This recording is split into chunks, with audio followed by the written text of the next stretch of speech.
suffering is an objectively negative So if you can't feel it, is it okay? What do you mean if you can't? You can't feel the pain, is it okay to inflict the pain? In the sense that if no one's suffering from it, if you have a scenario where nobody is suffering from something, then yes, of course. There's no a moral, something is only a moral question if it affects someone's well-being. So let me just make sure I understand this correctly. That if it doesn't affect their well-being, so dementia patients that don't know who they are or where they're from, can we execute dementia patients because they're confused about their well-being? Can you imagine a scenario? Or Alzheimer's patients. Charlie, Alzheimer's patients don't really know much about anything.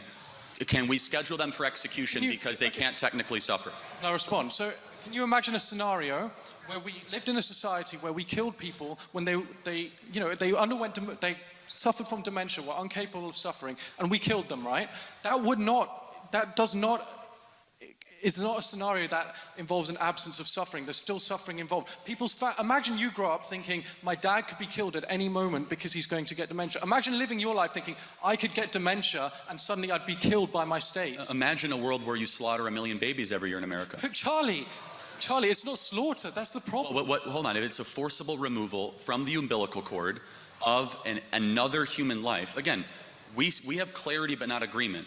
Biologically, you know that your entire coding began at conception. Your coding, that's your uniqueness. That's what I'm denying. I disagree with that. Okay, when those two cells fused together, to use your terminology, yes, that is where the process of scientifically accepted terminology. In the interest of time, can we bring this question to a close? The process of human development objectively begins at that moment. Therefore, those human beings are deserving of human rights.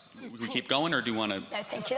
Yeah, you can finish. The process of development begins from the moment the sperm is being generated in the father, the moment the eggs are being generated in the mother. To say that suddenly the moral worth switches on when they fuse doesn't make any sense. That's just a point you've taken. It makes perfect sense, because that is when your journey as a human being, when the sperm and egg were separate, you were not yet a fused human being. You were not created uniquely. DNA existed. Any image. Your DNA existed. I thought. Well, no, the parts of your DNA existed. Your DNA did not exist. It's like saying that we have a full car just because we have all the parts. It was not yet put together until conception happens and the zygote was formed. Thank you. I think we have to get. Can we move on to the next question, please?